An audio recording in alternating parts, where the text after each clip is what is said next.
اللهم یا حسیب یا مبینو د حاجت پوره کېدو دپاره یو ډېره عجیبه وظیفه ده. که دا وظیفه تاسو پابندۍ سره وکړله انشاءالله چې هر قسم حاجتونه د ستاسو وي انشاءالله چې د دې وظیفې په برکت باندې وي الله جل شانه پوره کړي. بسم الله الرحمن الرحیم. السلام علیکم ورحمت الله وبرکاته. زمرونو خویندو زمونږ او د ستاسو حاجتونه وي او هغه حاجتونه نه پوره کېږي. نن درته د الله جل شانه یو دوه اسما ښیم. داسې مبارک نومونه دي د الله جل شانه. کله چې تاسو د دې دواړو نومونو وظیفه را ونیسئ هغه سخت نه سخت مشکل حاجت به الله جل شانه حل کړي. هغه ناممکنه حاجت چې وي هغه به الله جل شانه ممکن کړي او حاجت به پوره شي. هغه د اللهم یا حسیب یا مبین وظیفه ده. دا وظیفه داسې مبارکه وظیفه ده کوم یو انسان چې دا وظیفه پابندۍ سره کوي د دې زرګونه حاجتونه ولې نه وي الله یې پوره کړي. زرګونه حاجتونه یو طرف ته او د اللهم یا حسیب یا مبینو د دې وظیفې پاور بل طرف ته د دې مقابله نشي کولی.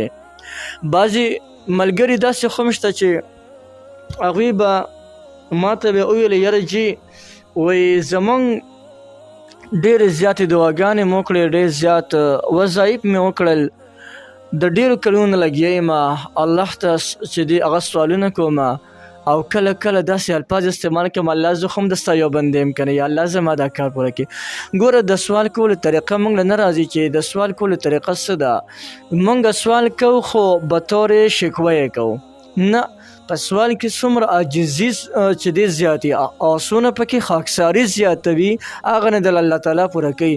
اوس زه یو کس نه سوال کوم او په سوال کې ترنه ګیلې کوم نه آیا هغه به زما طرف ته متوجه شي؟ چرته هم نه. نو اوس چې مالک الملک الله جل شانه ته سوال کې نو بیکاره سوالونه ولې کې؟ د سوال کولو آداب زده کا. کله چې سوال کې د ټولو اول په حضور پاک صلی الله علیه وسلم مبارک باندې 3 پیری درود شریف ویا، بیا یو پیانی الحمد شریف ویا، بیا خف عاجزۍ سره خپل ځان ملامت کا.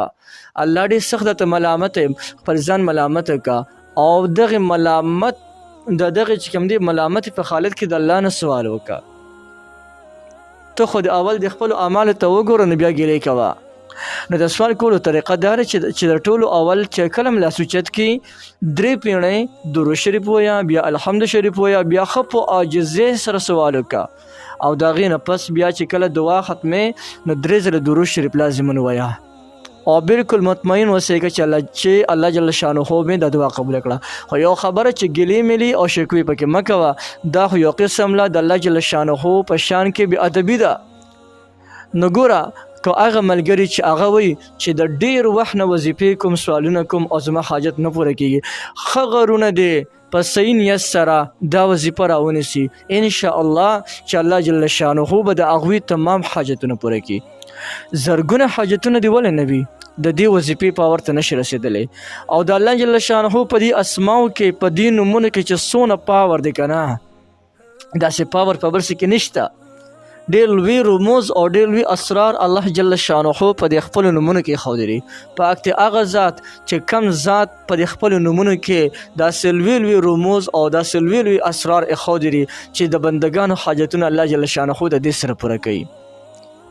که د ستا باندې قرضونه وي د قرض دپاره دا وظیفه کو ته راونیسې اللهم یا حسیب یا مبینو الله جل شانه به د قرضونه زر تر زر ختم کړي زر تر زره.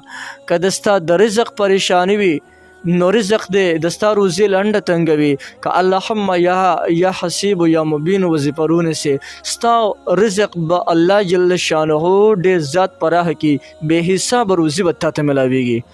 او که ته چېرته کې په مشکلاتو کې ګیرې پریشانو کې ګیرې غمونو مصیبتونو کې ګیرې که د هغې دپاره دا وظیفه یا د اللهم یا حسیب و یا مبین وظیفه راونیسئ.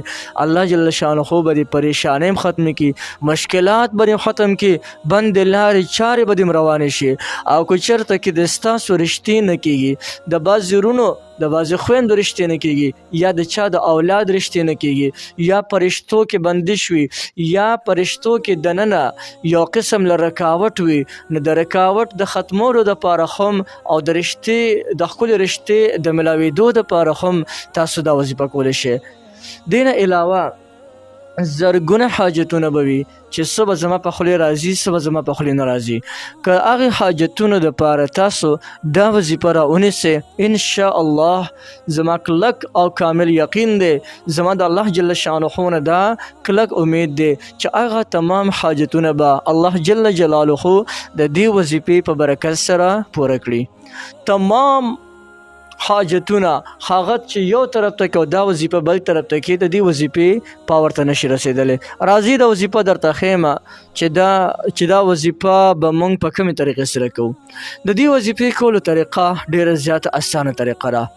سمپل تاسو به داسې وکړئ چې د ماسخوتن د مانځه نه پس به یو وخت دې نه مقرر کړئ او په هغه وخت کې په یو ځان له ځای کې کښېنه او د خپل ذهن د ګنده او فاسد خیالاتو نه پاک کا. خو یو خبره چې چاته نقصان رسول پکې مقصود نه وي ښه، خپل ذهن د ګنده او فاسد خیالاتو نه صفا کا او بیا په یو ځان له ځای کې کښېنه او دا وظیفه شروع کا. اللهم یا حسیب یا مبین. 1200 کرته دا وظیفه وکړه. د دین اول او آخر 11 پیری درود شریف او بیا 1200 کرته اللهم یا حسیب یا مبین وظیفه وکړه. او بیا د هغې نه پس ښه په خاکسارۍ ښه په عاجزۍ سره الله جل شانه نه د خپل یو سوال وغواړه چې کم یو سوال د کم یو حاجت دپاره یې دا وظیفه کړې. لاس پورته که الله ته، یا الله زما د پلانکي حاجت دی، یا الله زما د پلانکي حاجت پوره کړي. تاسو ته ما اول ویلې چې ښه په خاکسارۍ ښه په عاجزۍ او په نیک نیت په نیک ارادې سره به دعا غواړئ. انشاءالله چې په لږ ورځو کې دننه به ستاسو تمام حاجتونه پوره شي. لیکن په دې وظیفې کې اخلاص شرط دی. څومره چې ته اخلاص سره کې هغه نظر به د ستا حاجتونه پوره کېږي. نو یو ډېره زبردسته وظیفه مې درته وښوله، تاسې هم کولی شئ، هر څوک یې کولی شي، هر چا ته د دې مکمل اجازه شته دي، هر څوک د دې نه مکمل پیدا غشتلی شي.